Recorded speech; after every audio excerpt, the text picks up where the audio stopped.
The world outside the glass mansion was frozen in winter's grip. But inside, Claire Westwood's heart was colder.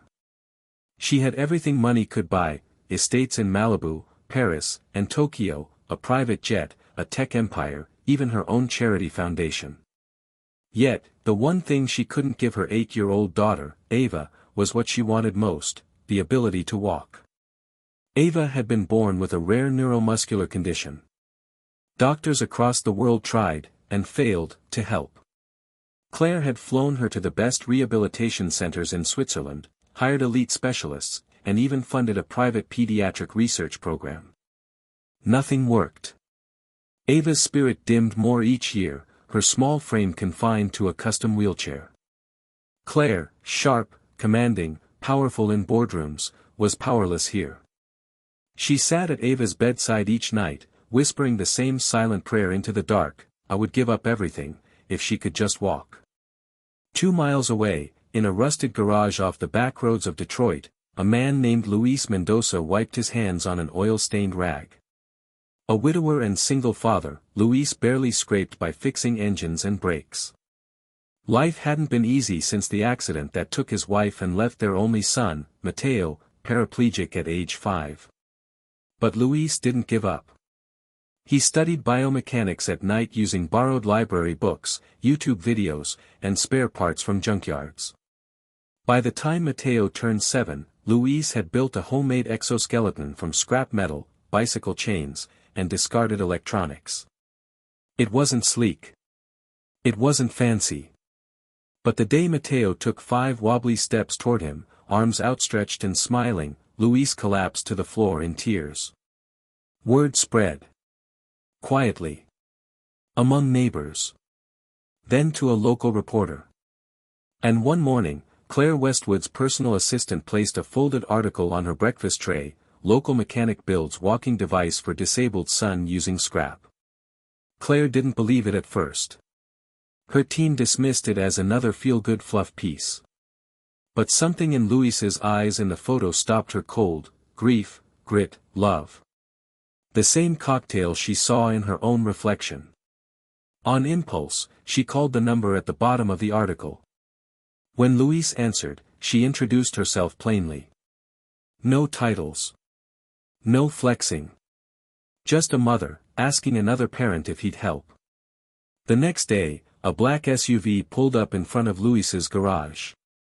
He looked up, wiping grease off his hands, to see a little girl staring out the window with wide, curious eyes. Ava. She was more fragile than Mateo had been. And Luis could tell she'd been handled like glass all her life. But she had spirit. He saw it when he knelt beside her and offered her a socket wrench to hold. I heard you like building things, he said gently. Ava smiled.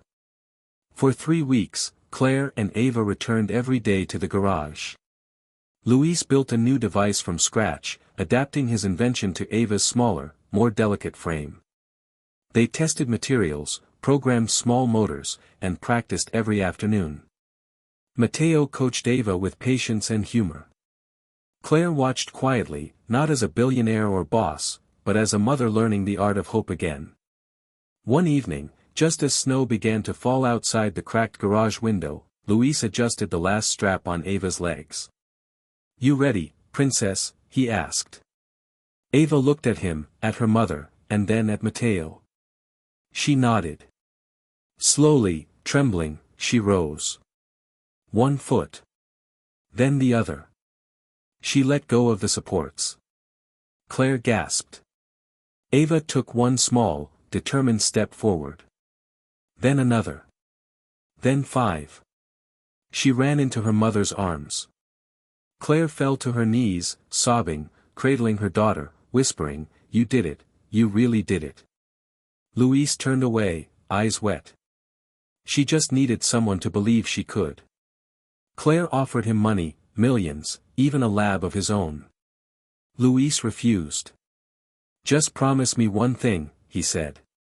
Help the ones no one sees. The kids whose parents can't knock on mansion doors. Claire kept that promise. 6 months later, the Westwood Mendoza Foundation opened its first center, offering free mobility devices and therapy to disabled children across the country, built on Louise's designs and Claire's funding. Ava, now walking with confidence, helped cut the ribbon. The world would always remember Claire Westwood as a billionaire. But she would remember the day she was simply mom, on the floor of a dusty garage, catching her daughter's first real steps. Because that's when she finally understood. Sometimes, miracles don't come from marble halls or billion-dollar labs. Sometimes, they come from calloused hands, kindness, and a garage full of broken parts, put back together by love.